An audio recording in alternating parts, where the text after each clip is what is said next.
为弘扬孝道文化，府城防癌抗癌健康协会10号伫咧林德区举办2025百善孝为先弘扬孝道3部曲活动，规为清净手足报亲恩、反哺奉茶养育恩、承欢膝下天伦乐3大主题。透过洗脚奉茶等仪式，和亲子互动，也透过实际行动传达孝心甲感恩。我们的节日节庆能够这么的赞助，真的非常感谢，再度掌声欢迎姜文市长上台，谢谢他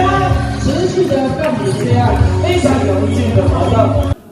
这次活动参与单位有议员郭宏仪、林德区公所、林德国小、绿城高中、台南市推拿甲民俗调理保健养生协会、安平沙滩社区爱心协会等。府城防癌抗癌健康协会自104年成立以来，致力伫咧推广防癌抗癌知识，提倡健康生活方式，并积极投入社会公益。协会执行长林国明表示，协会自106年举办百善孝为先系列活动，至今已经迈入第7档。曾经伫咧北区、南区、安南区、永康区、安平区以及东区举行，活动广受好评。未来也希望将活动扩大举办，弘扬孝道文化。但新闻张秀伟采访报道。